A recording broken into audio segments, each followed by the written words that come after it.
반갑습니다. 오늘도 좋은 아침입니다. 찬송가 311장 찬송입니다.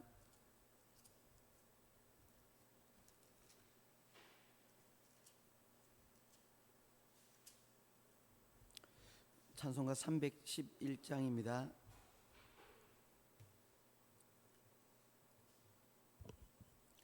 내 너를 위하여 몸 버려 피 흘려 내 죄를 속하여 살 길을 주었다. 널 위해 몸을 주건만 너 무엇 주느냐. 널 위해 몸을 주건만 너 무엇 주느냐. 아버지 보좌와 그 영광 떠나서 밤 같은 세상에 만 백성 구하려 내 몸을 희생했건만 너 무엇 하느냐. 내 몸을 희생했건만 너 무엇 하느냐. 죄 중에 빠서 영 죽을 영혼을 구하여 주려고 나 피를 흘렸다. 내 죄를 대속했건만 너 무엇 하느냐.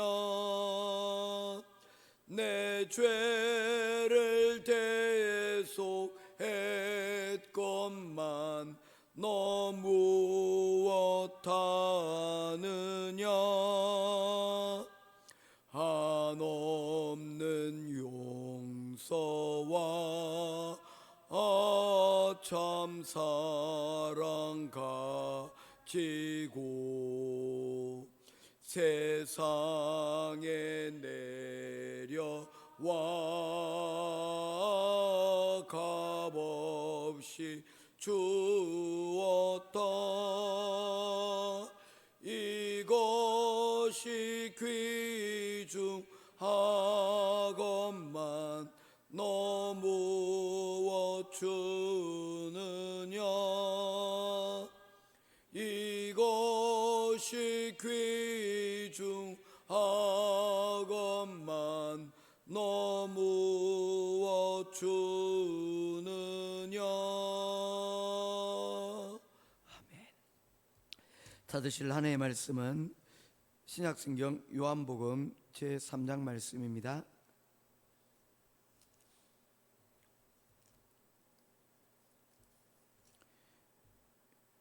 요한복음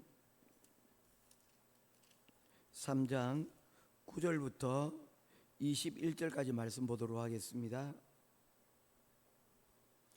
니고데모가 대답하여 이르되 어찌 그러한 일이 있을 수 있나이까.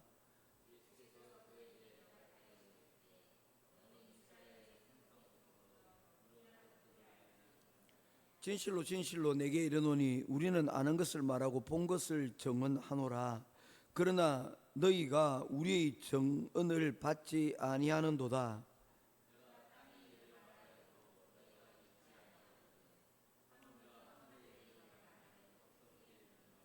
하늘에서 내려온 자 곧 인자 외에는 하늘에 올라간 자가 없느니라.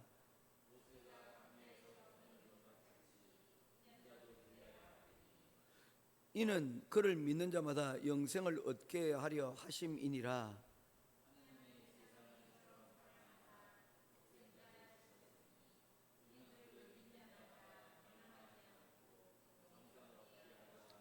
하나님이 그 아들을 세상에 보내신 것은 세상을 심판하려 하심이 아니요 그로 말미암아 세상이 구원을 받게 하려 하심이라.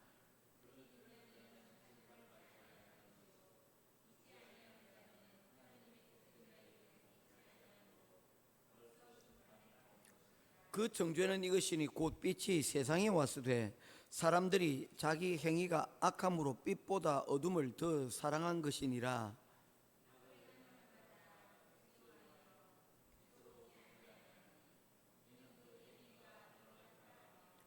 21절 같이 보겠습니다.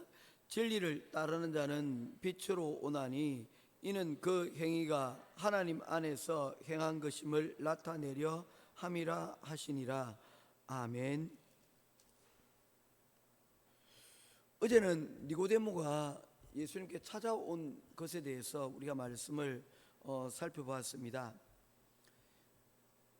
니고데모는 사람들에게 인정을 받아서 나름 성공한 위치에 있었습니다. 그런데 그가 보는 세상과 그리고 또한 그것에 만족을 하지 못하였습니다. 그는 예수님께 찾아와서 자신의 이 영적인 부분에 대한 질문을 하고 있는 것을 보게 되어집니다. 오늘 본문은 바로 그러한 이 니고데모의 질문에 대한 예수님의 말씀을 우리들에게 하고 있는데, 이 이야기의 대답은 우리가 이전에 살펴보았던 요한복음 1장 12절 영접하는 자 곧 그 이름을 믿는 자, 믿음에 대해서, 영접하는 것에 대해서 우리들에게 말씀을 하고 있습니다. 우리가 사람을 만나고 또 그리고 그 가운데서 특별한 인연으로 결혼을 하게 되어집니다. 성경은 바로 하나님께서 맺어 주신 짝이 있다라고 말씀을 하였습니다. 그런데 어떻습니까? 우리 지금 여러분들의 배우자와 그리고 여러분들이 예전에 꿈꿨던 이상형들과 100% 일치하시는 분, 저 같은 사람도 있겠지만 일치하지 못하는 사람들도 있을 겁니다. 아마도 대부분 내가 꿈꿨던 것과 생각했던 것과 지금 모습이 100% 동일하지는 않을 것입니다. 우리 다일이는 아직 그런 배우자를 만나지 못했는데 아마 그런 나름대로의 기준이 있을 거예요. 키는 얼마가 되어야 되고, 쌍꺼풀은 어떻게 되어야 되고, 다음 제 직업은 어떻게 해야 되고, 전문직이면 좋겠다, 성격은 또 어떻게 했으면 좋겠다, 거기다가 또 믿음을 가져야 되는데 거기에 대한 풀들을 찾다 보니까 이것저것 하다 보면 상당히 쉽지가 않은 겁니다. 그래서 그런 이상형에 대한 이야기를 많이 들었던 사람들이 결국에 여러분 결혼식장에 가보게 되어지면 그 말했던 이상형들과 조금 혹은 많이 차이가 나는 것들을 보게 되어집니다. 그래서 묻습니다. 야, 너 눈에 발바닥에 눈이 달렸냐? 왜 그런 사람과 너 이상형과는 전혀 다른데? 라고 얘기할 때 이야기를 합니다. 그냥 좋은 걸 어떻게, 그 한마디면 다 끝이 나는 겁니다. 내 마음에 속 들어버렸다는 것입니다. 내가 생각하고 내가 잡았던 기준과는 다를지라도 내 마음에 들어가면 그 다음에는 다른 것들은, 조건들은 다 아무런 상관이 없다는 것입니다. 이것을 어떻게 보면 영접이라고 이야기할 수가 있습니다. 우리가 예수를 믿고 그리고 교회를 출석을 하고 있는 많은 성도들 가운데서 어떤 분들은 아니 교회를 다닐 줄 몰랐다라고 그렇게 이야기를 듣는 분들이 있습니다. 네가 교회 다닐 줄은 몰랐다, 네가 예수 믿을 줄은 몰랐다. 혹은 또 얘기합니다. 정 목사가 될 줄은 내가 생각도 못했다. 어린 시절 모습을 지켜보고 혹은 제가 목회자의 길을 갈 것이라고 제가 행동하지 못했던 그런 부분들이 있었는데, 그런 것들을 본 사람들은 저마다 의문을 가질 수밖에 없는 것이죠. 그게 바로 오늘 성경에서 말하고 있는 영접과 믿음의 비밀이라는 것입니다. 이성적으로 따져보고 분석해보면 이게 맞는 것이 아닌데, 그런데 그것이 내 마음에 받아들여지고 그리고 그것에 대해서 내가 확신을 가지게 되는 그런 상황 가운데 나아가는 것, 그것을 바로 오늘 성경은 믿음이라고 말씀을 하고 있는 것입니다. 내가 정확하게 계산되어지지는 않지만 그 예수님을 내가 어느 순간 받아들이고 그리고 또한 그를 믿어지게 되는 그 상황을 이야기를 하고 있는 것입니다. 니고데모는 어떤 사람입니까? 그 사람은 바리새인입니다. 굉장히 머리가 명석했던 사람이고 분석적인 사람이었습니다.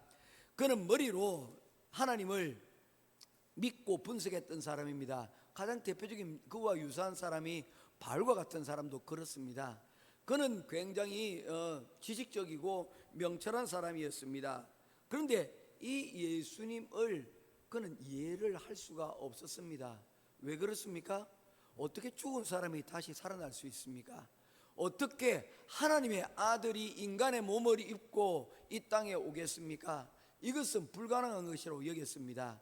구약에서 메시아가 오신다는 이야기를 그들은 이미 알고 들었습니다. 그러나 그 메시아는, 그들이 기대했던 메시아는 그 이전에 모세와 같고 그 이전에 엘리야와 같이 그들과 같은 사람으로서 이 땅에 오시는 하나님의 지도자라고 생각을 했는데, 하나님의 아들이 직접 이 땅에 내려왔다는 그 사실이 그들은 도무지 믿을 수가 없었던 것입니다. 이해할 수가 없었던 것입니다. 바로 이러한 니고데모에게 오늘 아직도 그 예수님에 대해서 믿지 못하는 우리들에게 예수님께서는 오늘 우리에게 말씀하고 있습니다. 믿음은 분석하고 받아들이는 것이 아니라 그것을, 예수 그리스도를 내 마음에 그대로 영접하고 받아들이는 것을 바로 그 은혜를 믿음이라고 말씀을 하고 있는 것입니다. 니고데모는 어제 우리가 말씀을 하면서 거듭남에 대해서, 중생에 대해서 그는 잘 제대로 된 이해를 하지 못했습니다. 그가 생각했던 것은 무엇입니까? 예수님께서 거듭나야 할 것이다 라는 그 말에, 그러면 내가 늙었는데 이미 다 큰 성인이 되었는데 내가 다시 어머니 뱃속으로 들어가서 다시 태어나야 된다는 그런 이야기입니까? 그는 여전히 머리로 예수님의 말씀을 생각하고 그리고 그 말씀에 대해서 받아들이지 못하고 있는 그런 상황이었다는 것입니다. 그런데 예수님께서 말씀하신 중생은 어떤 것이었습니까? 어제 우리가 그 말씀에 대해서 이렇게 말씀을 살폈습니다. 상생, 즉 영적으로 거듭나는 것, 하나님이 우리에게 주신 그 성령으로 말미암아 우리가 기준을 바꾸는 것입니다. 우리의 이성으로 계산하는 것이 아니라 영적으로 이것을 그대로 받아들이고 믿음으로 이 성령이 하시는 대로 우리의 기준을 바꾸는 것, 그것이 위로부터 내려지는 새로운 삶을 살아가는 것, 그것이 상생이라고 말씀을 하였던 것입니다. 성령을 체험해야 한다는 것입니다. 어떤 사람에게는 말씀이 검처럼 다가오고 어떤 사람은 불처럼 뜨겁고 어떤 사람에게는 방망이처럼 그러한 체험을 우리가 하는 경우들이 있습니다. 말씀이 들어오게 되면 우리에게 여러분 그러한 시그널이 우리에게 여러분 신호가 있게 된다는 것입니다. 베드로전서 1장 23절 말씀에 보게 되면 썩지 아니할 시인 하나님의 말씀으로 우리가 거듭난다라고 말씀을 하였습니다. 어떤 이들은 이 말씀을 듣고 그리고 여러분 깨닫는 것도 있지만 어떤 경우든 이 말씀이 크게 다가와 그 말씀으로 삶의 기준이 완전히 여러분 바뀌게 되지는 그런 경우들도 여러분 경험하게 되진다는 것입니다. 그래서 말씀을 통해서 은혜를 받은 사람들은 그냥 깨닫는 것으로 괜찮은 말씀이네 라고 하는 것이 아니라 삶을 송두리째 바꾸는 그러한 경험들도 하게 되는데, 이것을 가리켜서 거듭나는 것을 체험하였다라고 말씀을 한다는 것입니다. 임산부가 여러분 생명을 품게 되어지면 그곳에서 어떤 일들이 나타나게 되십니까? 한 2개월, 3개월 여러분 있다 보면 그곳에서 변화를 겪게 되어집니다. 그 변화가 어떻게 표시가 됩니까? 입덧이라는 것으로 밖으로 드러나는 것과 마찬가지로 우리가 성령으로 여러분 덧입게 되어지면 그로 인하여서 우리의 영적인 입덧도 여러분 생겨날 수가 있게 된다는, 그것이 시그널입니다.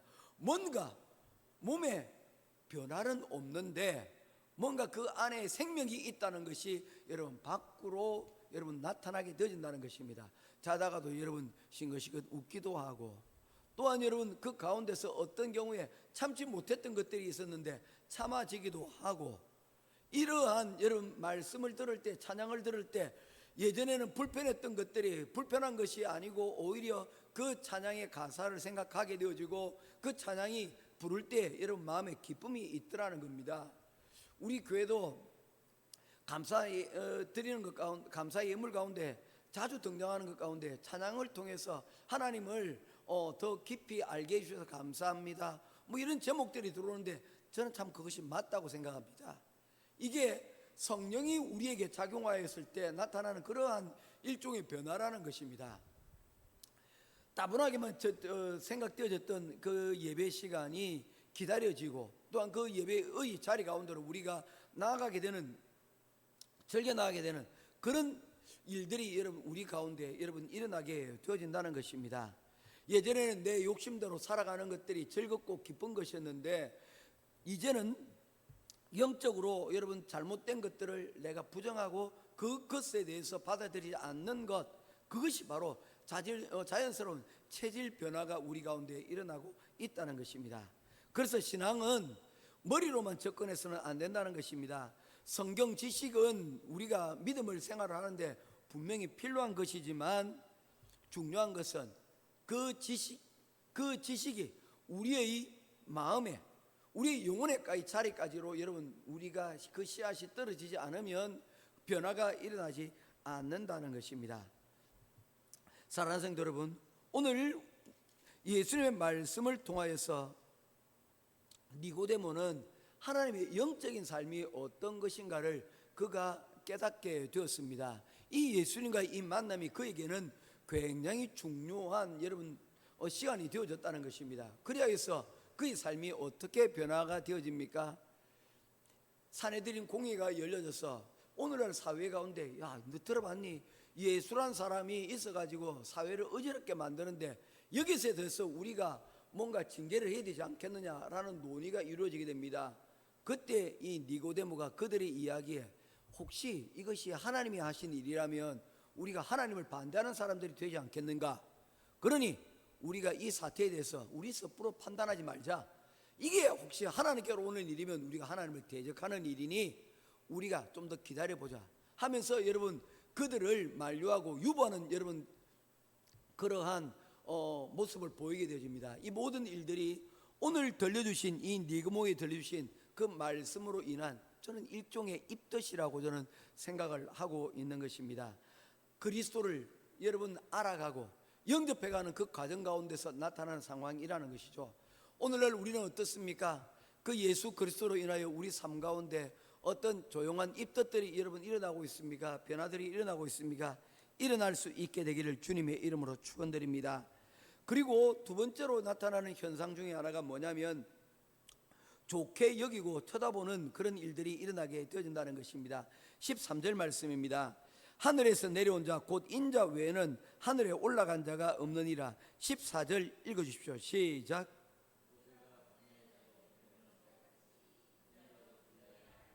이곳에서 중요한 두 단어가 등장을 하고 있습니다. 첫 번째 단어는 광야의 뱀이라는 단어입니다. 이 광야의 여러분 뱀은 어떤 것을 의미합니까? 출애굽 당시에 이스라엘 백성들이 하나님께 불평이 많았습니다.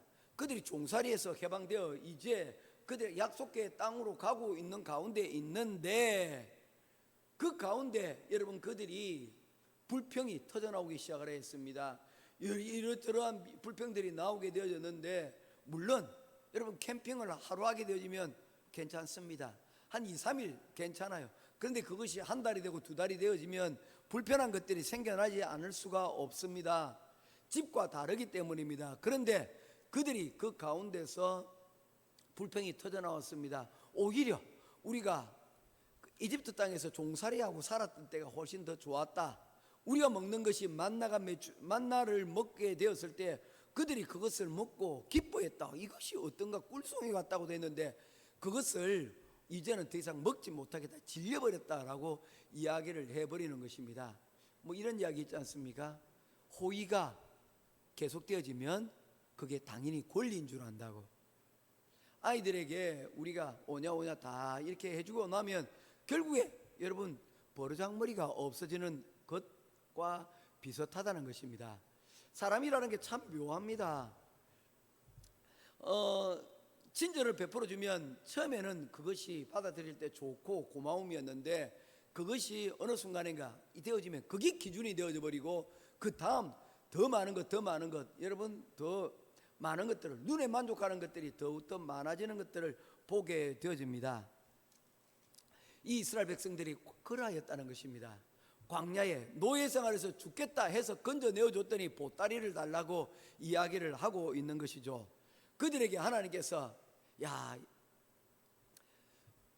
시련을 주시는데 불뱀을 풀어서 그들로 물리게 하셨고, 그리고 그들이 고통스러울 때 그들에게 놋뱀을 만들어 세워서 그것을 쳐다보면 살게 될 것이라고 말씀을 하였습니다. 그런데 그것을 좋게 여기고 쳐다본 사람은 살았습니다. 이게 믿음이라는 것입니다. 이게 믿음이라는 거예요. 예수님이 종종 자신을 가리켜서 인자라는 표현을 사용을 합니다. 예수님께서는 자신을 가리켜서 하나님의 아들이라고 말씀하시기도 하였지만 더 나아가 예수님께서는 종종 자신을 인자라고 표현을 하였습니다. 다이라, 인자가 뭐지? 그 말 그대로 표현하면 son of man이에요. 사람의 아들을 가리켜서 인자라고 이야기를 합니다.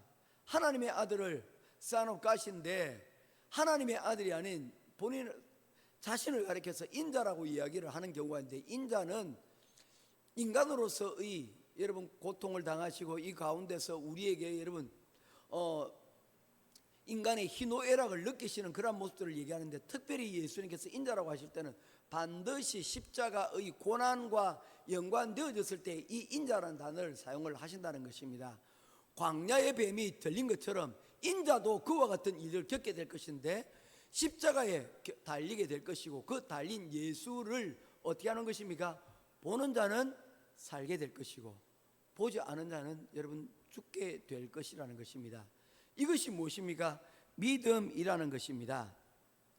신앙은 우리의 인생의 주어를 어떻게 만드는 것입니까? 나에서 하나님으로 바꾸는 것, 그것이 믿음이라는 것입니다. 우리는 취업이나 결혼, 우리 살아가는 데서 중요한 결정의 순간들마다 자꾸 계산기를 두드려 봅니다. 이게 맞나? 이게 더 나에게 유리한가? 그런데 성경은 우리에게 무엇을 말씀하고 있습니까? 계산기를 두드려 보기 전에 놋뱀을 쳐다볼 것을 먼저 말씀을 하고 있습니다. 우리가 어떻게 하면 천국에 갈 수 있을까? 계산기 두드려 보지 말고 무엇을 보라는 것입니까?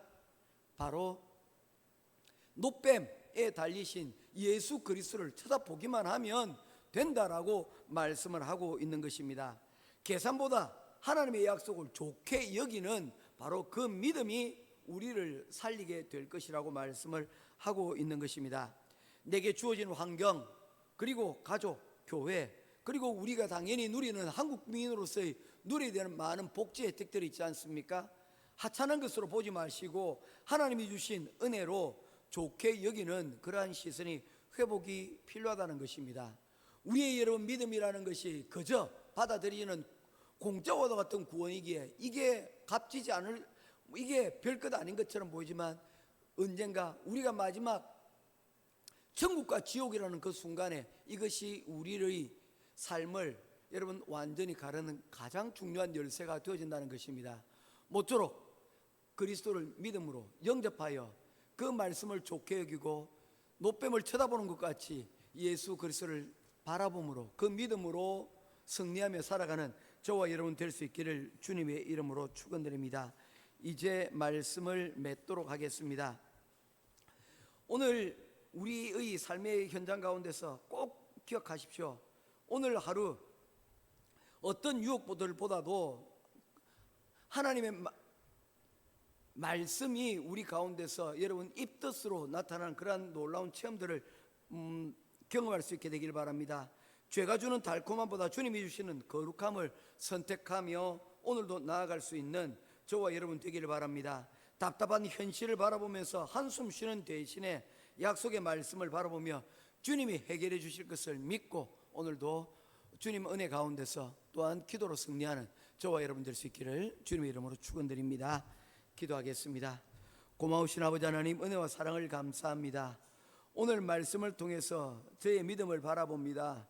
머리로는 하나님을 안다고 했지만 가슴은 차갑게 식어져 있지는 않았습니까? 니고데모처럼 지식은 가득하지만 생명이 없는 종교인이 되지는 않았습니까? 오늘 제 안에 주님께서 니고데모에게 들려주신 그 말씀의 씨앗이 하나님 심겨지게 하시고, 그리고 우리가 그 말씀으로 인하여 죄에 대하여 민감하고 또한 하나님의 은혜에 대하여 감사함으로 반응할 수 있는 우리들이 되게 하여 주시옵소서. 현실이 답답하고 계산이 서지는 않지만 세상의 방법 찾느라 두리번거리지 않고 십자가 예수님을 바라보는 믿음의 눈으로 오늘도 장대에 달리신 예수 그리스도를 바라보는 그 은혜로 오늘 하루를 승리하며 살아가는 우리들이 되게 하여 주시옵소서. 오늘도 이 시간 우리의 인생의 주인 되시는 우리 주 예수 그리스도 이름으로 간절히 기도드리옵나이다. 아멘. 하늘에 계신 우리 아버지여, 이름이 거룩히 여김을 받으시오.